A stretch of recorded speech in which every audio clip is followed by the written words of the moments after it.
आज हम जानेंगे कि पाइल्स और फिशर में क्या अंतर है, उनमें सिम्टम्स क्या होते हैं और उनके लिए इलाज कैसे किया जाता है।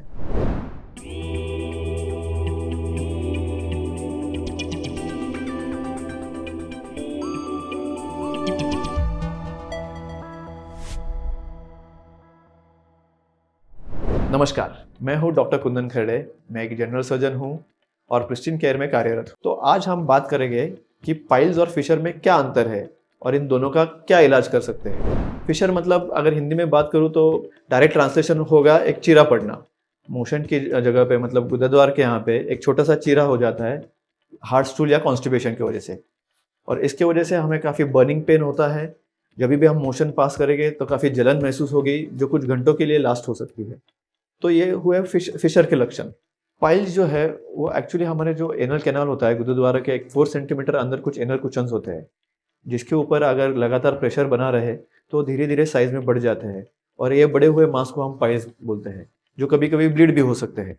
तो फिशर और पाइल्स में दोनों में मेन अंतर ये है कि फिशर जो है that will always be painful और उसमें जो ब्लीडिंग है वो हार्डली 1 या 2 ड्रॉप हो सकता है। वेराज पाइल्स जो है उसमें जो ब्लीडिंग रहेगा वो 1 या 2 चम्मच से भी ज़्यादा हो सकता है और काफ़ी बार पाइल्स का जो ब्लीडिंग है वो पेनलेस हो जाता है, मतलब आपको दर्द नहीं रहेगा लेकिन ब्लीडिंग काफ़ी हो सकता है। पाइल्स में भी कुछ हद तक पेन हो सकता है लेकिन एक 5 to 10% लोगों में ही। पाइल्स और फिशर भले ये 2 अलग अलग बीमारियां हैं लेकिन इन दोनों बीमारियों का होने का कारण एक ही है। जो मेन कारण है वो है कॉन्स्टिपेशन और हार्ट स्टूल्स। पाइल्स और फिशर ये दोनों एक प्रोग्रेसिव डिजीज है।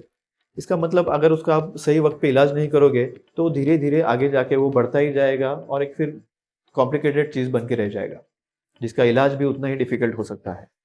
जैसे कि मैंने आपको बोला, पाइल्स और फिशर एक प्रोग्रेसिव डिजीज है, तो हम मेडिसिन से उसका प्रोग्रेशन रोक तो सकते हैं, मतलब आपको सिम्टोमेटिक रिलीफ दे सकते हैं हम। आपका ब्लीडिंग है तो we can stop the bleeding, अगर पेन है तो we can give you painkillers and relieve the pen.